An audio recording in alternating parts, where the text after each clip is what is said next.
Hello, everybody.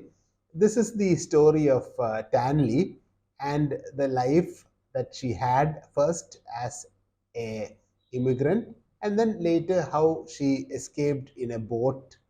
She went to Australia, and then finally she landed in Los Angeles. Her life is a jigsaw puzzle. Tanley speaks of her life journey from Vietnam in a small boat via Australia to San Francisco. This is the story of how four women escaped in a small boat to escape communism. She describes various aspects of her life as pieces of a jigsaw puzzle. She imagines the first piece of the jigsaw puzzle and talks about her father, who was a poet and playwright. His whole life had been balanced on the single hope of his country being united and free. But when the communists entered Saigon, he understood that his life has been a complete waste. He died a broken man. Tanley's grandmother always reminded Tanley of her grandfather's wonderful life. The second piece of the jigsaw puzzle is about a boat. The boat carrying Mai, Tanley's mother, her two daughters. Tanley had a younger sister also, and her mother, that is the grandmother, who all escaped to sea and finally reached Australia. Everyone was aware of the risks, including there were pirates, including rape and death. Her mother and the other adults carried poison to use in case they were captured. Stanley recalls the boat's movement, the vast ocean, and the specific events like seeing an oil rig, a man dying, and tasting apple for the first time. She doesn't remember the pirates or the engine trouble, but she remembers the apple given by the men in the oil rig, and this holds a special significance for her. After arriving in Melbourne as refugees, Stanley and her family settled in Footscray, a working class suburb filled with immigrants. Stanley's mother worked tirelessly studying English and obtaining IT qualifications while juggling multiple jobs.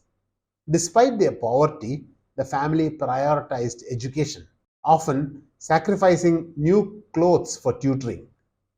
Stanley faced discrimination but remained determined to overcome it. Living in a cramped space, Stanley shared a bed with her mother and sister, comforting her mother during nightmares about her escape. Stanley's mother eventually opened a computer store and a beauty salon, where she connected with other women facing similar challenges in their new lives.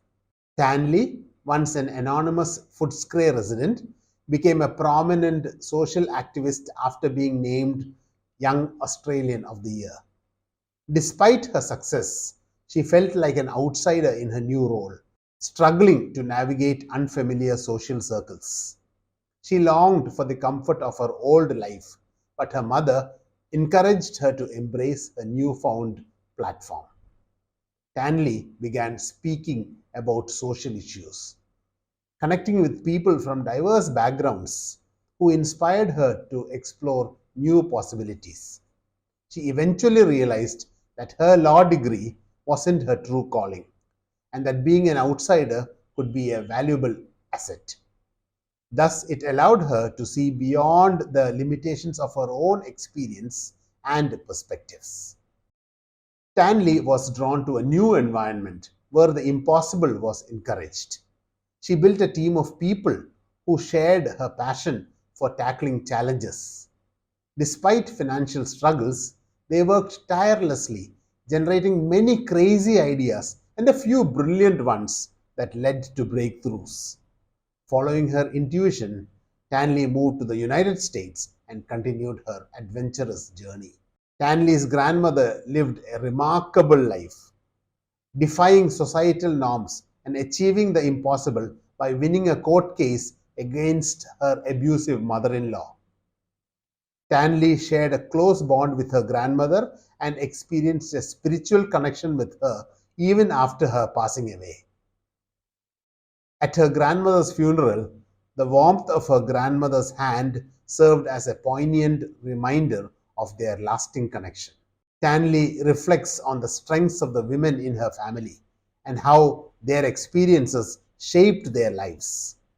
She considers the possibility of having her own children and wonders if she could give them the same challenges and resilience that she experienced.